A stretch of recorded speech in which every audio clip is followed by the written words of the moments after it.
Hello, my name is Edme Marie Faal.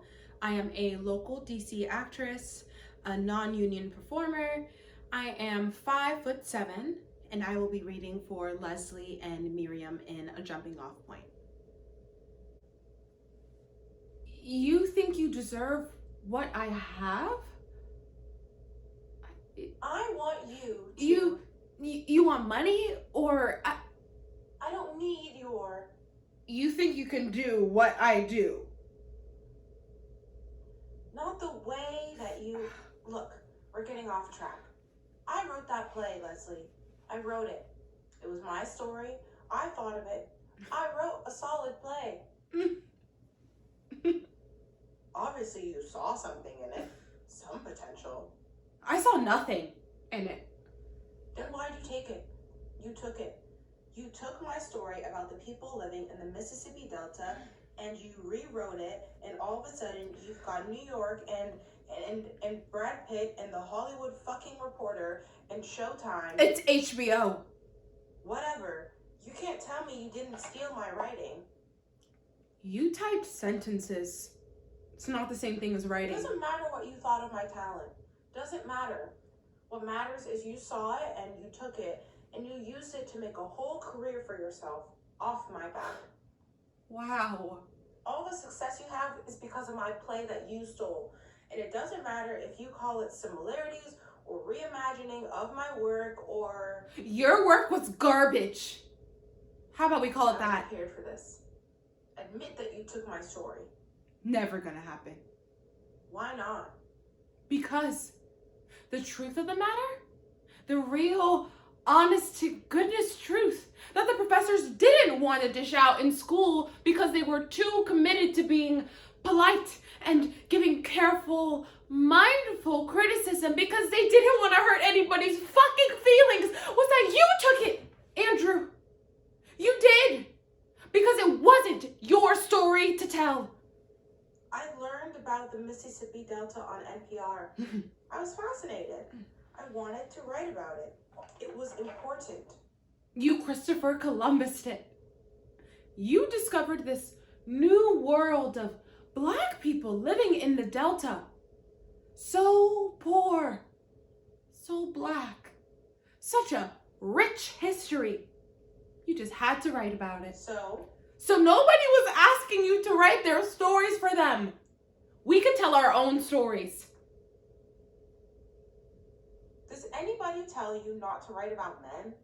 Or to only write about women who are 5'7" with brown hair? That's ridiculous. I'm not going to be limited by your personal constraints about who should write what. Write what you know. Sound familiar? You don't have the right to take marginalized people's real life stories in the name of so-called art. Art! I made art. I wrote a real play. You stole it. I wrote a play. It was my idea. Boo fucking who? There are no new ideas, Andrew. There are no original ones. There is nothing new under the sun.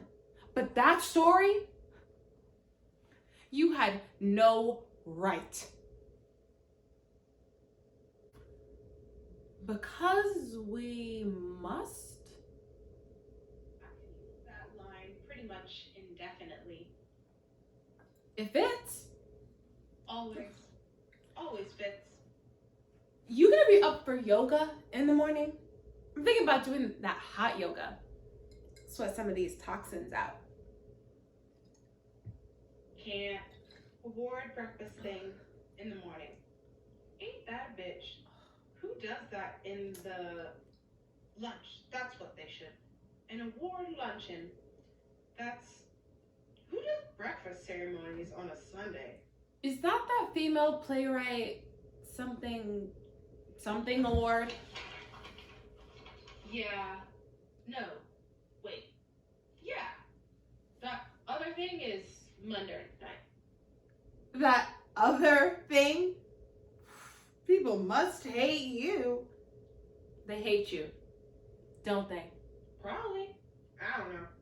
If they do, They keep it to themselves. Not my fault. My shit's fire. Bitch, don't gloat. We can still do yoga early. Like 6 a.m.? Fuck you. Come on. Come with me. I appreciate the offer, but I must decline. But I must decline. Whatever. I remember when you would say yes to everything. Don't have to anymore. Oof. Toast to that. Good for you. But you keep blowing me off like I'm just one of your fans, and I'll remind you where you came from. I'm sorry, for real. Next time, I promise to provide extra toxins.